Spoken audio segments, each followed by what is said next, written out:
Boa noite a todos. Sejam bem-vindos essa noite para a gente falar sobre parábola dos talentos. Antes da gente começar, vamos fazer uma prece. Vamos relaxar nas nossas cadeiras, enfim, sintonizar com o que a gente procura, com o que a gente busca de melhor para nós, né, na nossa caminhada. Que os amigos espirituais estejam conosco nessa noite e que a gente consiga fazer as melhores reflexões e tirar o melhor proveito das novas ideias ou, enfim, do que a gente puder trabalhar de novo hoje à noite. Assim seja.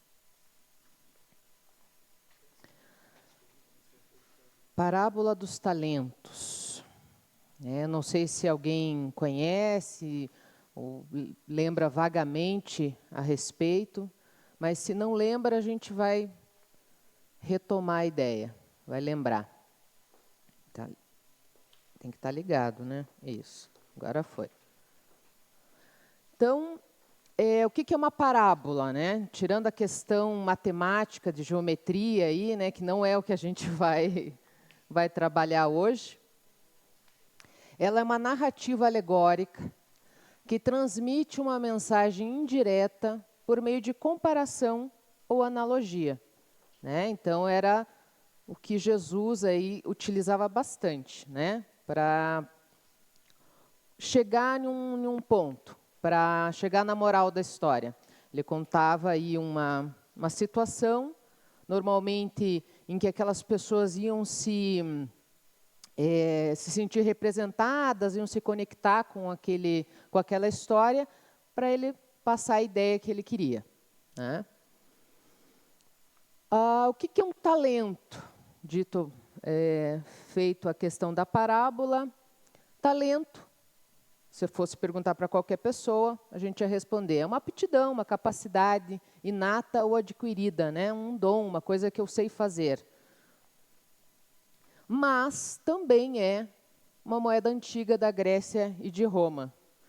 Então, quando Jesus contou essa história, essa parábola, ele queria trabalhar a questão realmente que o talento significava uma quantia importante em dinheiro, que seria realmente, faria diferença, né, em um dia de trabalho de alguém.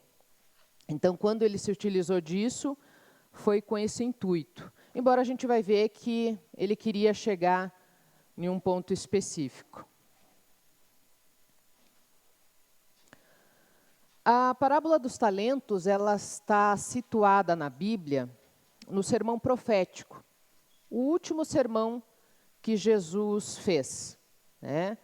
Era um sermão com um cunho um tanto quanto apocalíptico, de fim dos tempos, realmente com esse tom profético, né? Ali ele também, nesse mesmo momento, ele falou da parábola das 10 virgens, que também tem esse sentido profético, esse sentido de fim dos tempos. No Espiritismo, a gente trabalha muito essa questão atualmente com um outro nome, né, que é a transição planetária, né? Então, se você for atrás do sermão profético, você vai ver muita essa questão de vai chegar um momento em que vão aparecer pessoas assim. Então, existe sempre um tom que vai haver uma mudança, né?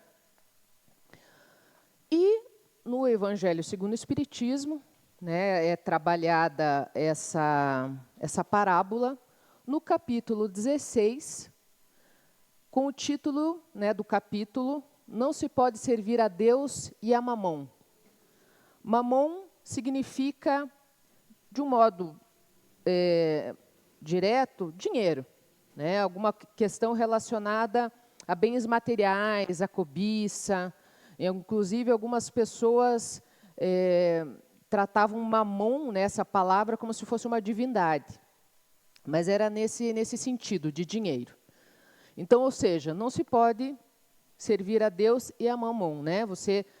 Normalmente as pessoas escolhem, né, um lado, e quando elas escolhem Mamon, acaba que não vai para um caminho muito legal.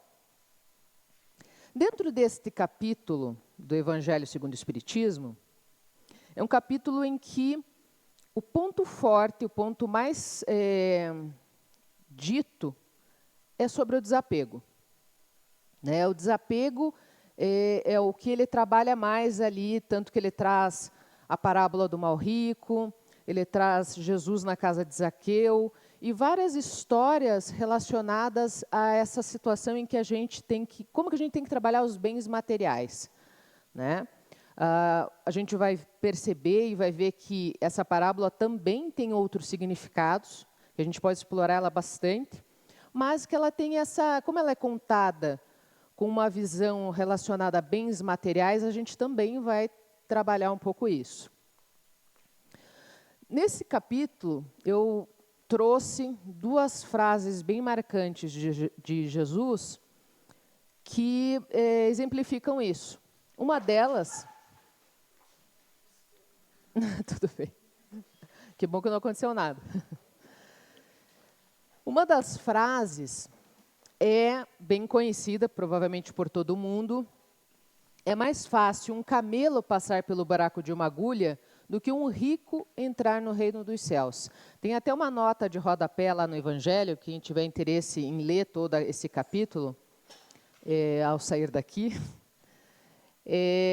que camelo também poderia ser traduzido como cabo, e que talvez seria essa a tradução mais natural para essa frase. Embora eu ache que dá super certo o camelo, né, para mostrar realmente a dificuldade que seria um rico entrar no reino dos céus. Mas no sentido de que, quando Jesus fala essa frase, é porque ele está conversando com um jovem, e esse jovem ele quer começar a seguir Jesus. E ele fala, olha, eu sigo os mandamentos, eu faço tudo certinho, o que eu preciso mais, né, para seguir os seus passos? Jesus falou, então você vende tudo o que você tem e me segue. Só que o jovem ficou um pouco triste, ele falou, não vou vender tudo que eu tenho, né? Poxa, e daí, o que eu faço? E saiu triste e não quis, mudou de ideia. Né? E daí que Jesus sai com essa frase aí conhecida, né, que é mais fácil um camelo passar pelo buraco de uma agulha do que um rico entrar no reino dos céus. Né? Então, trabalhar esse desapego, né? Obviamente, naquela época era uma outra situação de escolhas, de sacrifícios, né? Jesus não queria que ninguém passasse por dificuldades que não fossem administradas, né? A mendicância, a miserabilidade, não era esse o foco, mas que sim poderia, né? Aquele jovem poderia se desfazer de muitas das coisas dele em benefício de quem não tinha nada e seguir, né, Jesus, enfim. Mas ele fez a escolha dele naquele momento. Outra frase bem conhecida, e que eu acho que fala muito dessa questão do desapego, e o que tem a ver, né, essa questão dos bens materiais, é o meu reino não é desse mundo. Ele fala nesse capítulo do Evangelho, porque ele está se referindo realmente no momento, né, que a gente voltar para o verdadeiro local que nós pertencemos, que é o plano espiritual, que a gente só vai levar o que a gente adquiriu em termos de valores morais, né? De conhecimentos intelectuais, claro, tudo que nos ajude a progredir, mas que é só. Né? A gente não vai ter mais o que levar, não tem como a gente carregar aquele iPhone que a gente gosta tanto, ou, enfim, qualquer outra coisa que, claro, nos dá um certo prazer, uma certa felicidade enquanto estamos aqui. Mas a gente tem que começar a saber como que a gente pode utilizar melhor as nossas oportunidades aqui na Terra. Enfim, vamos prosseguir Vamos dar início, então, a conhecer essa parábola. E aí a gente vai fazendo umas paradas e vai conversando mais a respeito. Então, essa história é a seguinte. O Senhor age como um homem que, tendo de fazer longa viagem fora do seu país, chamou seus servidores e lhes entregou seus bens. Então, aí a gente vai entender o Senhor como Deus e os servidores como humanidade. Era esse, ele quis colocar em um aspecto menor, uma história grande. Depois de dar 5 talentos a um, 2 a outro e 1 a outro, a cada um segundo a sua capacidade, partiu imediatamente. E essa parte é muito importante, né? Segundo a sua capacidade. A gente vai voltar aí e falar dessa questão. Então, o que recebeu 5 talentos, foi-se, negociou com aquele dinheiro e ganhou 5 outros talentos. O que recebera 2, ganhou do mesmo modo outros tantos. Mas o que apenas recebera 1, cavou um buraco na terra e aí escondeu o dinheiro de seu amo. Passado longo tempo, o amo daqueles servidores voltou e o chamou a contas. Veio que recebera 5 talentos e lhe apresentou outros 5, dizendo: Senhor, entregaste-me 5 talentos. Aqui estão, além desses, mais 5 que ganhei. Respondeu-lhe o amo: servidor bom e fiel, pois que foste fiel em pouca coisa, confiar-te-ei muitas outras. Compartilha da alegria do teu senhor. Essa primeira parte é interessante, porque a gente está falando aqui, no entendimento desta parábola, de um espírito, de uma parcela aí dos espíritos da humanidade, que são espíritos mais trabalhados, são espíritos com uma bagagem maior, que têm uma capacidade maior, que têm missões mais específicas, né? E que conseguem utilizar das oportunidades dadas a eles e multiplicar. Muito será pedido a quem muito foi dado. Então, a responsabilidade também é grande, né? A partir do momento que eles receberam muita coisa, eles também vão ter que dar conta a essas situações. Mas espíritos preparados, espíritos mais evoluídos, que conseguem já manusear esses talentos de uma maneira mais adequada, né? A gente vai ver que cada vez a gente vai percebendo mais dificuldades no caminho. Continuando aí a história. O que recebera 2 talentos, apresentou-se a seu turno e lhe disse: Senhor, entregaste-me 2 talentos. Aqui estão, além desses, 2 outros que ganhei. Então, espíritos já também engajados nessa busca por evolução, por melhoria, né? Mas em uma esfera um pouco menor, em situações mais específicas, né? Veja que, se a gente for buscar esses espíritos, são espíritos que tiveram missões que tinham que estar naquele lugar, naquele momento, criar determinada coisa que fosse boa para toda a humanidade. Obviamente, se não fosse aquele, seria um outro que também estaria capacitado para fazer aquela mesma função. Então, são espíritos que já têm uma experiência maior, que já têm esse grau maior para pegar essas missões e multiplicar os talentos, né? O amo lhe respondeu: bom e fiel servidor, pois que foste fiel em pouca coisa, confiar-te-ei muitas outras. Compartilha da alegria do teu senhor.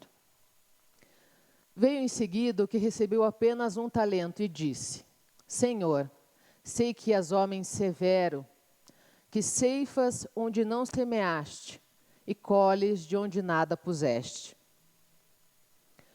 Por isso, como te temia, escondi o teu talento na terra. Aqui o tens. Restitua o que te pertence. O homem, porém, lhe respondeu: servidor mau e preguiçoso, se sabias que ceifo onde não semeei e que colho onde nada pus, devias pôr o meu dinheiro nas mãos dos banqueiros, a fim de que, regressando, eu retirasse com juros o que me pertence. Então, aí a gente vê, né, que entra naquilo que a gente estava falando no começo, em relação a que nem aquilo que ele recebeu, a gente já vai conversar sobre isso, era dele, né? Ele preferiu cavar um buraco lá e esconder aquele, com medo de que, de repente, ele perdesse aquele que ele já tinha recebido e não conseguisse fazer mais nada, né? E eu trouxe daí para complementar esse trecho do livro Fonte Viva, que diz o seguinte: cada qual de nós recebe o quinhão de luta imprescindível ao aprendizado que devemos realizar. Ninguém está deserdado de oportunidades em favor da sua melhoria.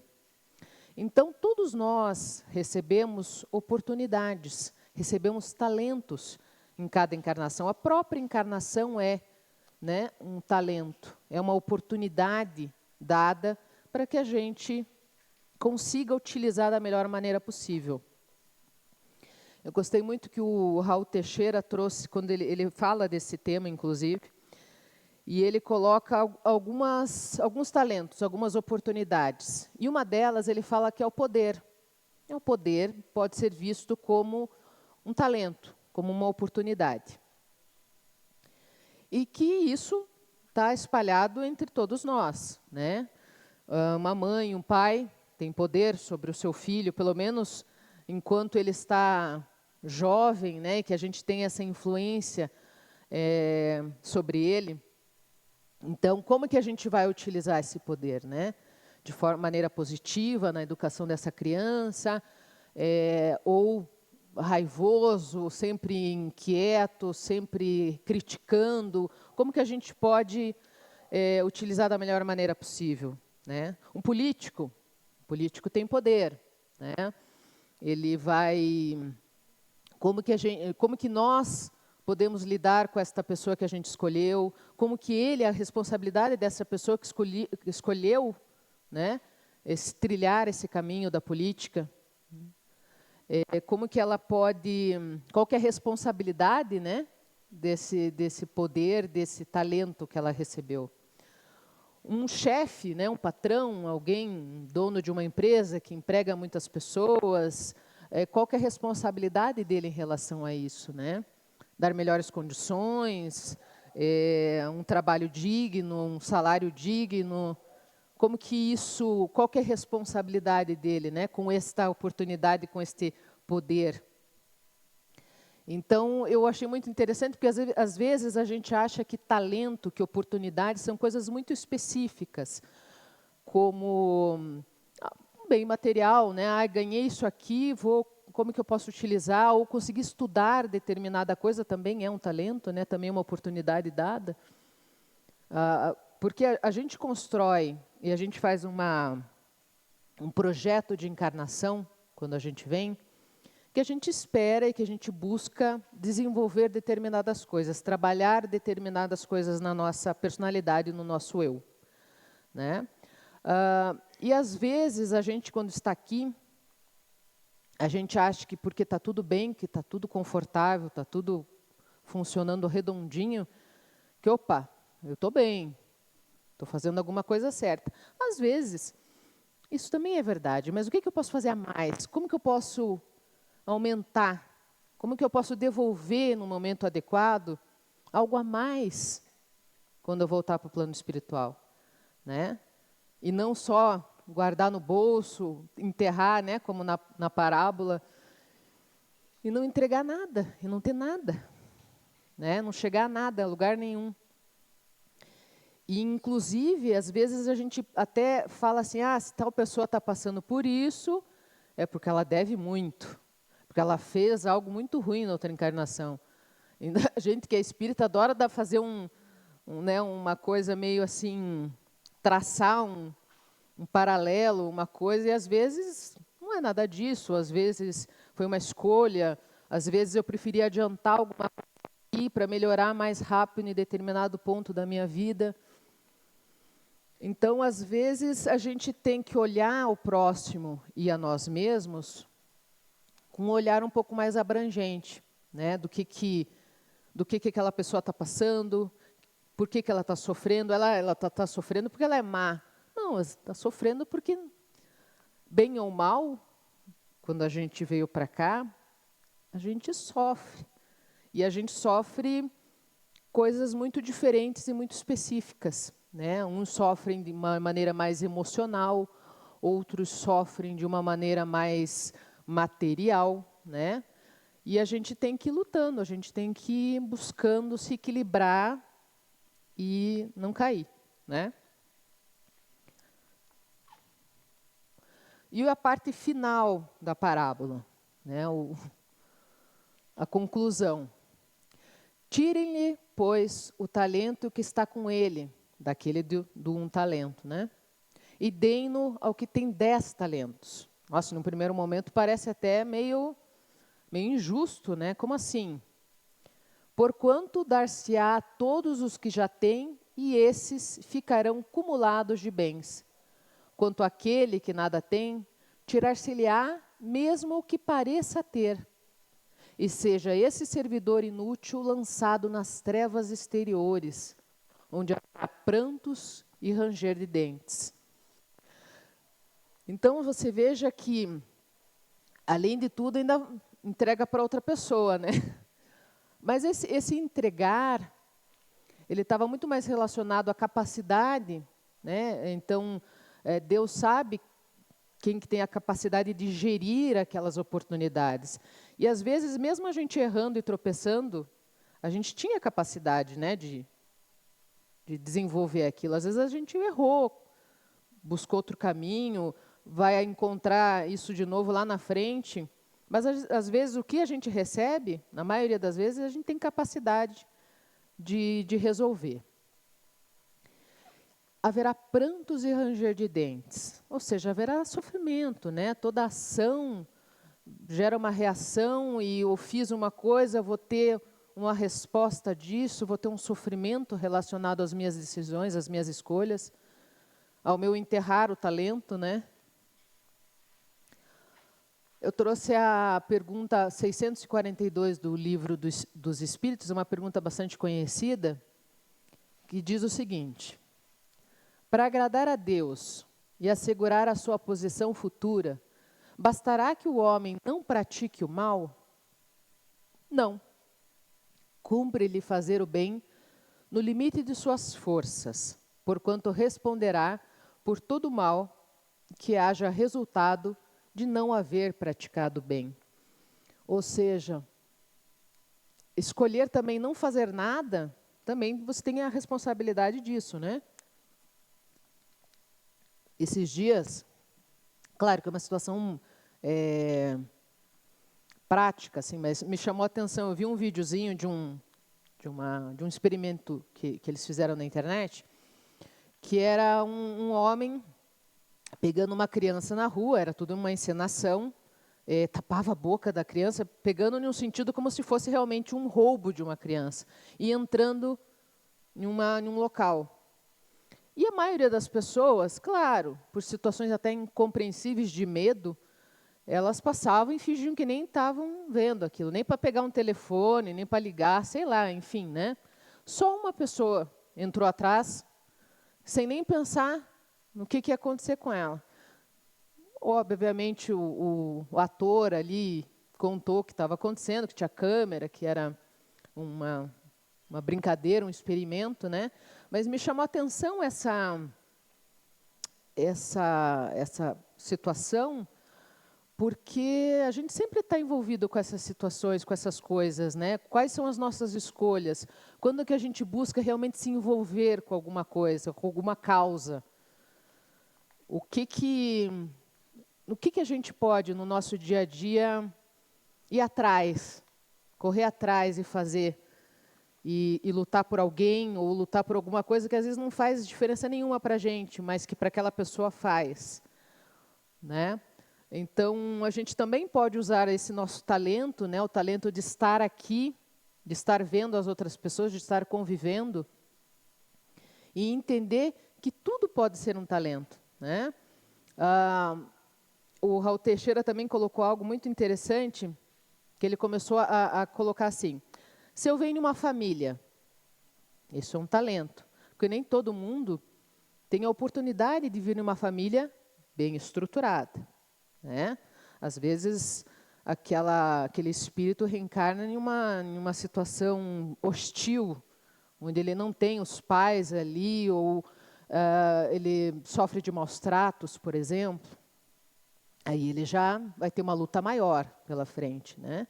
Então, se eu venho numa família estruturada, eu já consegui aproveitar alguma coisa, eu já tenho um pulo à frente para conseguir que aquela encarnação comece melhor. Dali em diante, deu tudo certo, os meus pais me criaram, eu cresci, tive acesso a boas escolas. Opa, já consegui mais alguma coisinha aí. Já consegui chegar em uma boa qualidade de estudo, né?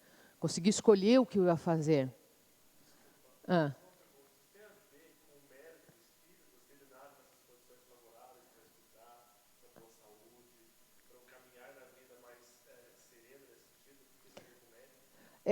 Interessante, eu acho que isso nunca me aconteceu, né? Porque, na verdade, as palestras elas não são abertas a perguntas, mas...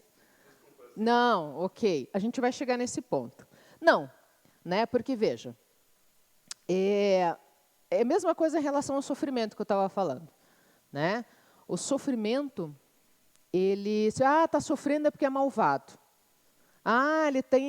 Ele é rico, tem um carrão e uma vida boa, ele é melhor, ele merece, ele não tem nada a ver. Tudo é experimentação. Tudo tem responsabilidade, né?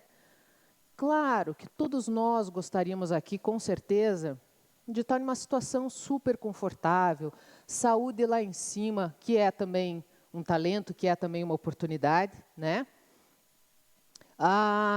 Uma casa boa, família, todo mundo feliz, tudo dando certo no trabalho, tudo dando certo nos estudos, meu círculo social uma maravilha. Nem todo mundo tem isso.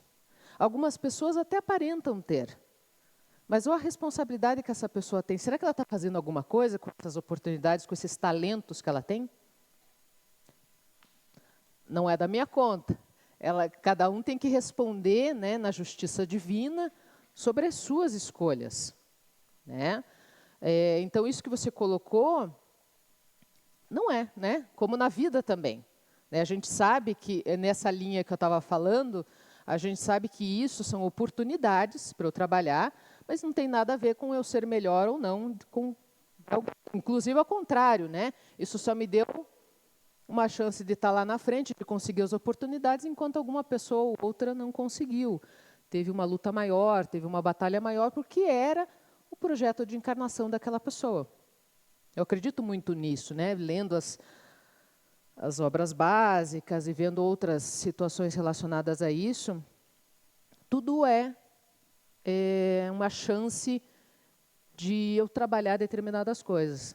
Se eu venho com uma limitação física, né, que eu tenha que me adaptar à vida que normalmente é feita para quem não tem, né? Eu tenho que me ajustar a esse novo mundo. É uma forma de uma oportunidade de luta, né? De batalha, de mudar os paradigmas, né? Em qualquer situação que eu sou inserido, eu tenho uma luta. Para alguns, no meio na sociedade em que a gente criou, realmente parece, né, que algumas pessoas estão em uma situação mais favorável, mas elas só têm mais responsabilidade. Elas só vão ter que dar mais conta daquilo que elas deixaram de fazer, né? A gente sempre espera que todo mundo que dê certo, né, que todo mundo consiga ter as melhores respostas, que a gente julgue menos, que a gente pense. Eu sempre falo que ainda bem que a gente não pensa e não fala já, né? Porque senão ia ser uma bagunça. Então, que bom que a gente consegue ainda ter esse filtro, que é a nossa... Opa, pensei uma coisa não muito legal, vamos tentar passar por umas peneiras aí, tentar melhorar, né, esse pensamento para que ele não seja mais tão crítico, tão irritadiço, tão maledicente, né? Que trouxe essa figura bem conhecida, né? Que é a figura da igualdade, da justiça social, que tem muito a ver com as capacidades, né? Dado segundo o que eu posso realizar, o que eu posso fazer, né? E qual que é a razão, né, de uma distribuição de recompensas diferenciadas? Como a gente falou, a capacidade de cada servo, o que eu consigo realizar com cada coisa, né? Para complementar esse item, eu trouxe a pergunta 814 do Livro dos Espíritos, né? Porque Deus a uns concedeu as riquezas e o poder e a outros a miséria, que era isso que a gente estava falando, né? Para experimentá-los de modos diferentes. Além disso, como sabeis, essas provas foram escolhidas pelos próprios espíritos, que nelas, entretanto, sucumbem com frequência. E aí é um outro ponto que eu queria trazer, que é essa questão do quanto a gente, infelizmente, ainda tropeça, né? O quanto a gente ainda tem dificuldade em vencer as nossas programações, o que a gente normalmente escolhe para aquela encarnação, né? E às vezes são sofrimentos simples, né? A gente ainda é muito frágil diante das emoções, diante das situações corriqueiras, né, do nosso viver. A maioria de nós ainda às vezes não para pensar como foi o meu dia. Como que foi o meu dia hoje? O que eu fiz? Com quem que eu falei? Com quem que eu me relacionei? Será que eu fiz de uma maneira boa? Será que eu posso deitar no travesseiro realmente e falar, não, podia ter ficado... A gente tem, né, umas ressacas morais, né? Como melhorar isso? Como fazer essa conta no final do dia dar certinho, né? O que a gente ainda tem que colocar a nossa atenção, né? E às vezes são mudanças, são passos que são pequenos, mudar coisas que parecem não se ajustar, a gente é muito rígido. Então, por exemplo, tem uma história que às vezes eu conto aqui, de uma mulher, né, de uma conhecida, da mãe de uma conhecida minha, que ela teve um AVE. E depois que ela teve esse AVE, esse acidente vascular encefálico, ela teve sequelas, né? E após ela ter essas sequelas, mudou a vida dela, obviamente, né? E isso foi um trauma para ela, porque ela era uma daquelas pessoas que fala, né, e que provavelmente vocês já ouviram, mas poxa, eu era tão independente, fazia tudo, ia para todos os lugares sozinha, não precisava de ninguém, me virava, e agora preciso de alguém, preciso morar com alguém, preciso que alguém me ajude nas coisas básicas, né? Da vida, deitar na cama, levantar, escovar os dentes, tomar banho, fazer as refeições, né? Coisas que às vezes a gente não imagina que a gente vai precisar. Por isso que a gente tem que estar preparado para tudo, né? O processo de viver na Terra, ele já nos prepara para isso, né? Nós temos o processo da infância, temos a vida adulta e temos o envelhecer e o desencarne.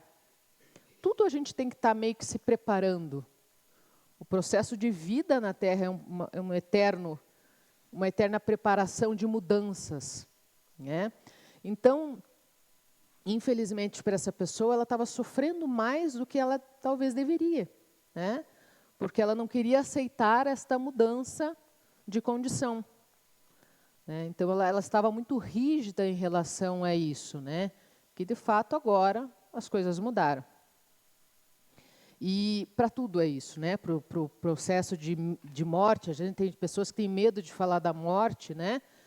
É um processo doloroso para nós enquanto estamos aqui, porque para quem fica é o luto, né? Para quem vai, só tá nascendo para outro lugar, né? O nascimento para cá é bonitinho, a gente fica feliz, mas o desencarne é um nascimento para lá, para o plano espiritual, em que também tem gente que fica feliz, porque todo mundo tem amigo, né? E isso que a gente tem que se apoiar também. Todo mundo tem amigo, né? Até aquela pessoa que você possa... pense alguém da história da humanidade que fez muita maldade. Vem alguns nomes na cabeça. Até essas pessoas tinham amigos, né? Até essas pessoas, tem gente que ama elas, né? Uma vez eu comentei que eu vi uma pessoa famosa aí da internet falando que todas essas pessoas, elas têm um aspecto ruim, né, que elas têm que melhorar.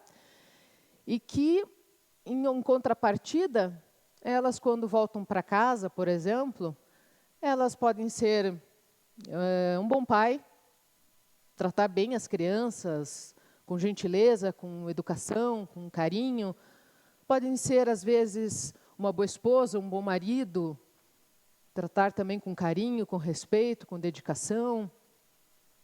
Pode ser um ótimo amigo. Não tem aquelas situações que aparecem na televisão até...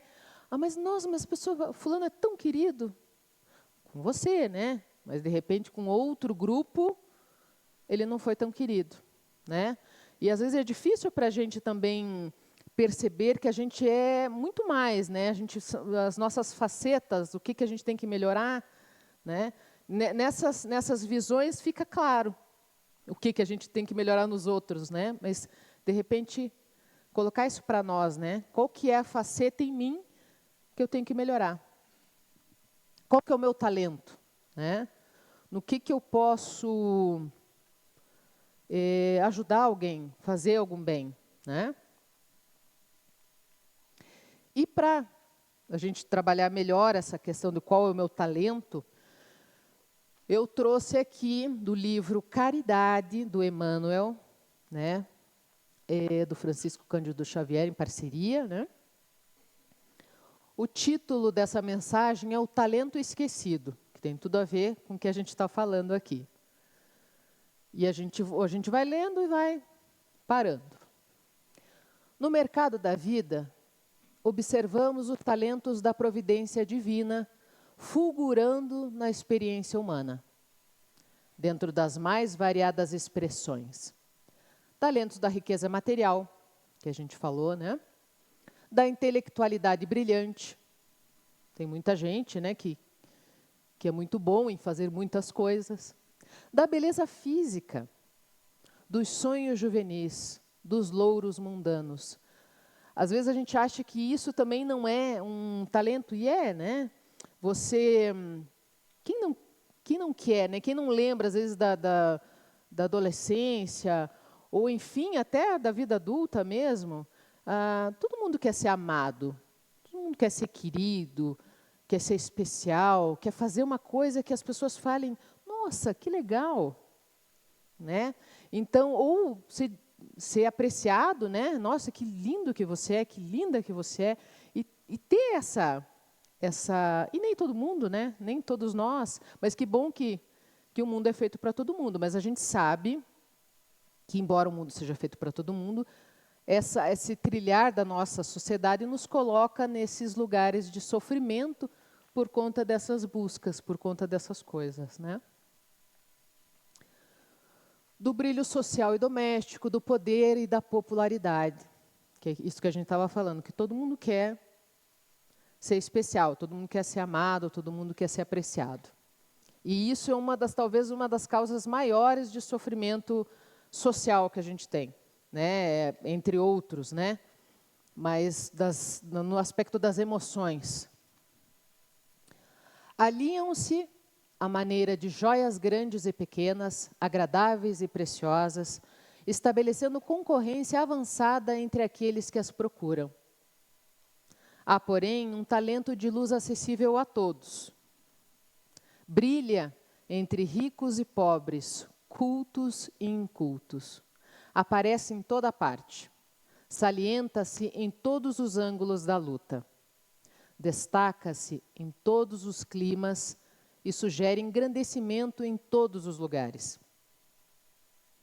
É o talento da oportunidade, sempre valioso e sempre o mesmo, na corrente viva e incessante das horas.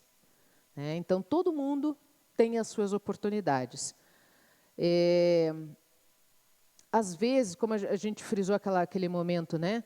Às vezes, no jeito que nós vivemos, na sociedade que a gente construiu, às vezes parece que não. Parece que a gente não tem, parece que não aparece. Da onde eu tiro? O que eu faço? Às vezes o desespero bate forte, né? O que eu faço? Para onde que eu vou? Né?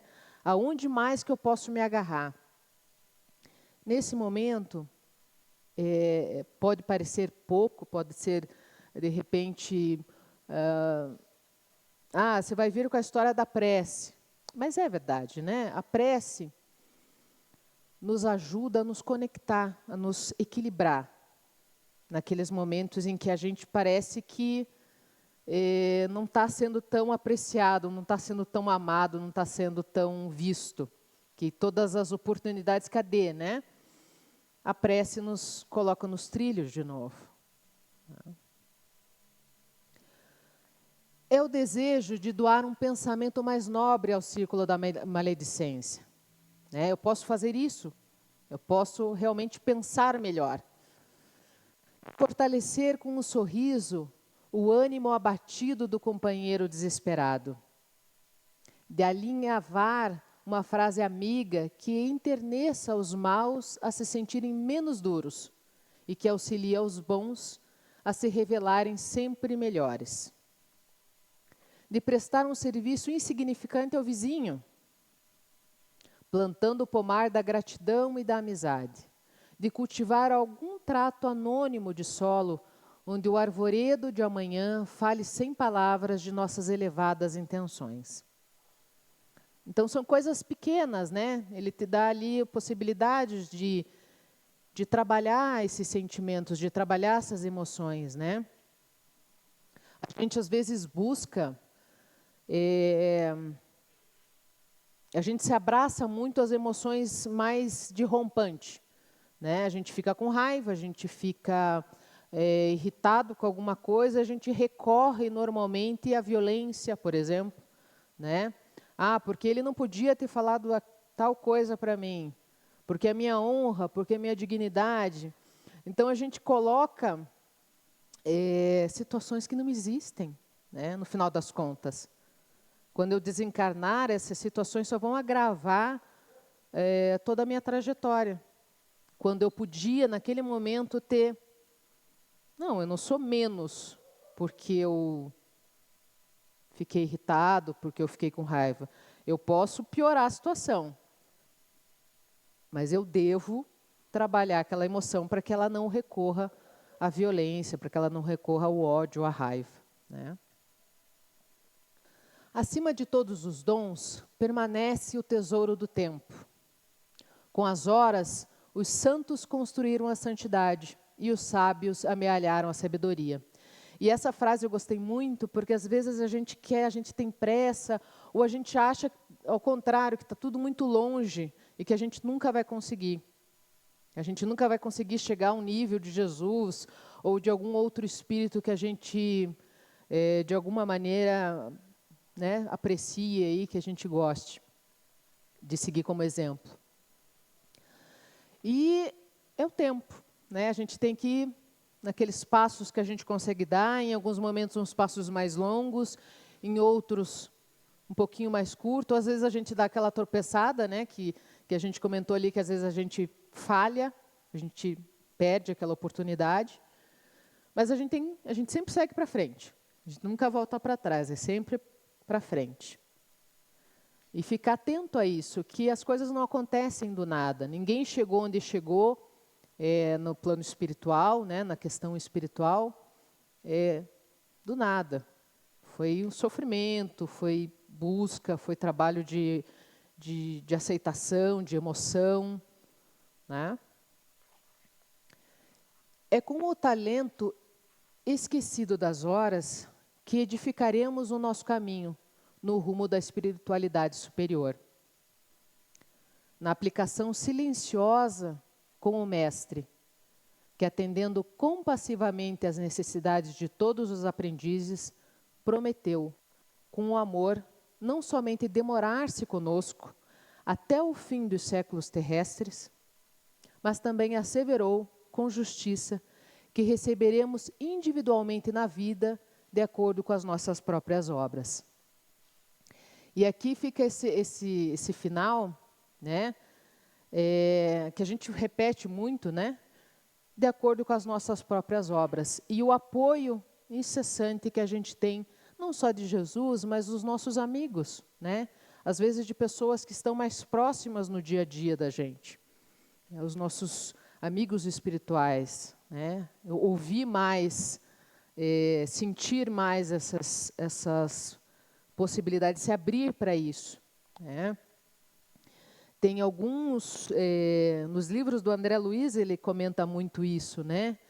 Quando ele vai, nas passagens onde ele vai ajudando e aprendendo junto com os mentores lá, que ele está, né, no nosso lar, de quanto as pessoas se fecham, né, para as coisas boas, para os bons conselhos, né? Então, que a gente sempre tem que estar batalhando e que a gente não recebe nada que não seja para a gente, né? Esses talentos, essas habilidades que a gente vai recebendo, a gente tem que ficar mais atento a quais são elas, como que a gente pode pôr em prática isso, né?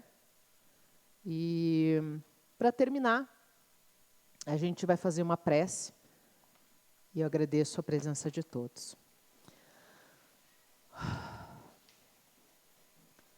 Grandes amigos espirituais, agradecemos esse apoio, essa noite onde a gente pôde trabalhar esse tema tão importante, a gente perceber melhor quais são essas oportunidades, como que a gente pode se melhorar, evoluir, continuar nessa estrada do desenvolvimento da melhor forma possível. Assim seja.